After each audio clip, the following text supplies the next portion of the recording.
Hey guys, welcome to the final episode of Bronze to Silver. Unfortunately, I was not able to record the final few games due to time constraints during exams, preventing me from fixing the buggy shadow play.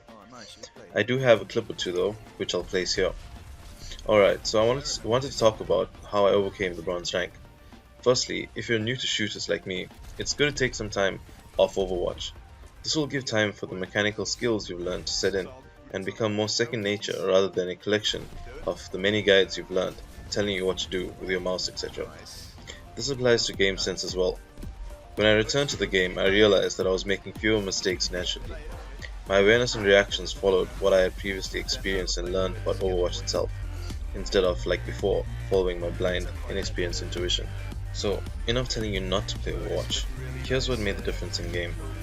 I stopped being overcritical of myself. We were always told not to blame teammates. Look for the things you could have done better. This is true, but no extreme is good. Don't overanalyze bad games. They don't always represent the way higher ranked games go. Poor matchmaking is unavoidable because of many reasons. One is people could be at your rank because they're calm team players, allowing them to climb above their skill level. Or people can be complete tilting asses who have a nervous breakdown when the payload didn't travel one last meter, but they have a certain level of mechanical skill. Either way, circumstances and people's personalities affect games, and makes the young matchmaker we have much worse than it actually is.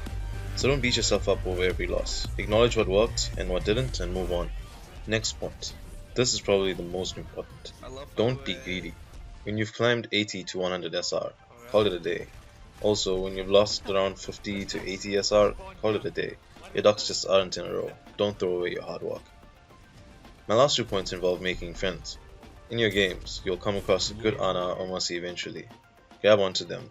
Whether you're a DPS, tank, or healer yourself, get yourself a good Ana or Mercy that communicates. This was the final nail in the bronze coffin for me.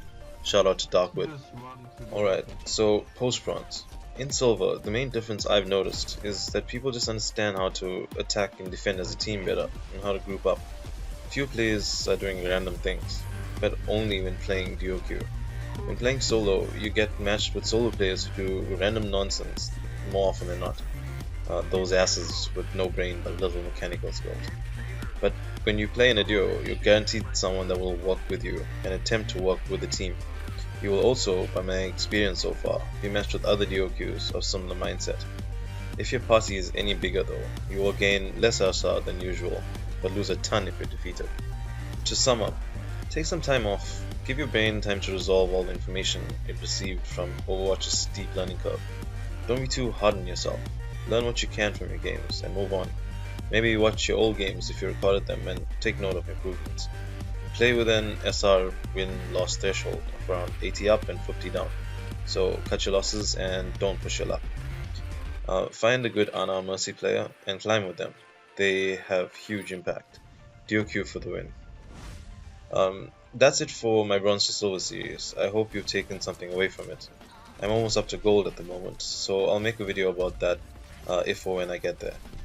Or perhaps if or when I'm in the latter half of the gold rank. That would probably be better. Subscribe for that and leave a like if you learned something. Thanks for watching. I've been Reese9Joe from R9J. Have a great day.